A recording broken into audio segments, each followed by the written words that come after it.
All right, if you're learning Spanish, you have definitely run into the little word say. I mean, it is everywhere, right? And sometimes it seems to mean one thing, and the next second it's something totally different. It can feel so random, but I promise you it is not. Think of it like a puzzle. And today, we're going to crack the code together. So, let's just get right to the heart of the problem. Look at these two sentences. On the left, se cena muy tarde, and you'll notice the verb cena is singular. But on the right, se firmaron los contratos. The verb firmaron is plural. They both start with se, but they're built differently, they mean different things, so what gives? This is what trips everyone up, but stick with me, we are about to make this crystal clear. Okay, you ready for this? Here is the secret. This is the one single idea that unlocks this entire thing. It all comes down to a simple question. Are we talking about what people do in general, or are we talking about what happens to things? That's it, that's the golden rule. People versus things. Let's see how this one idea solves everything. First up, let's tackle the people side of our rule. This is what we call the impersonal say. This is the one you use when you're making a general statement about what people, they or one, in a general sense, actually do. So the impersonal say is basically your go-to for saying things like, one does this or people do that, when you're not pointing to any specific person. The whole focus is on a general human action. It answers the question, so what do people do around here? Now, pay attention because this is the most important grammar rule, and it's a big one. With the impersonal say, the verb is always singular. Always. It doesn't matter if the word after it is plural or not.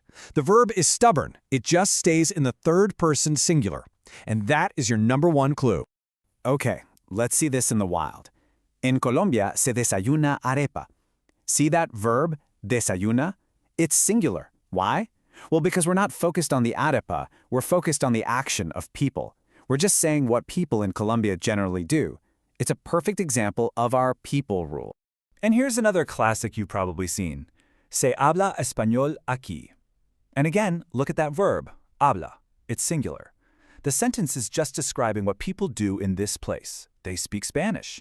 The focus is on that general human activity. All right, so we've got the people side down. Now let's flip over to the other side of our golden rule. It's time to talk about things. And for that, we use the passive say. The passive se completely flips the script. We don't care anymore who is doing the action, not at all. Instead, we care about the thing, the object, that is getting the action. The question it answers is, what happened to this thing, or what's being done to it? And this right here is the game changer. Remember how the impersonal say had that stubbornly singular verb? Well, the passive say is the exact opposite. Its verb is a chameleon. It has to agree with the thing it's talking about. So if the thing is singular, the verb is singular. And if the thing is plural, you better believe that verb has to be plural too. You see this on signs all the time. Se alquila apartamento. So why is the verb alquila singular? Simple, because apartamento is singular. The verb is just matching the thing that's being rented.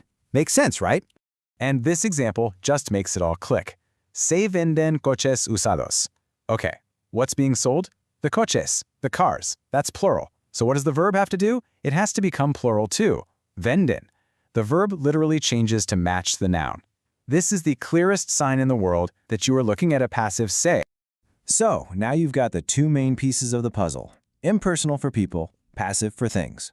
So let's build a super simple decision tool that you can use anytime you get stuck on a say sentence. Here's your 4-step cheat sheet. Step 1, just find the noun that comes right after the verb. Easy enough. Step 2, ask yourself the golden question. Is this noun the thing receiving the action of the verb? Step 3, if your answer is yes, boom, it's passive say. That means you got to make the verb agree with the noun. But if the answer is no, you go to step 4. It's impersonal say, and that verb has to stay singular. Okay, let's put our tool to the test on that classic tricky one. Se vende libros? Let's see. The noun is libros, plural. Is it receiving the action of being sold?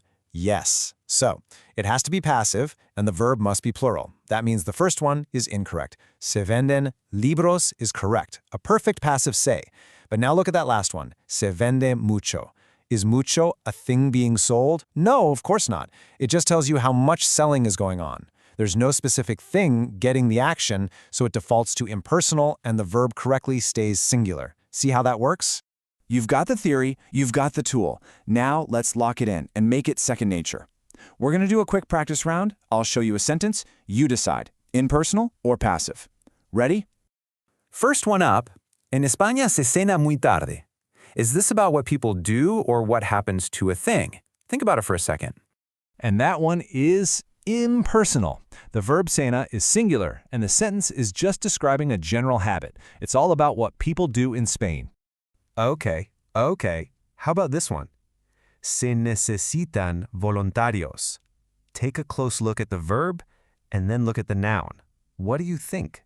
And the answer is passive.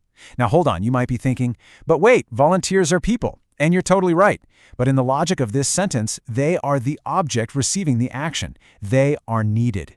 Since the noun voluntarios is plural, the verb has no choice but to agree and become necesitan. The focus is on what's happening to them, which makes them the thing in our framework. So let's just boil this all down to a simple little memory aid you can take with you. When you see an impersonal say, just think one. So se habla becomes one speaks.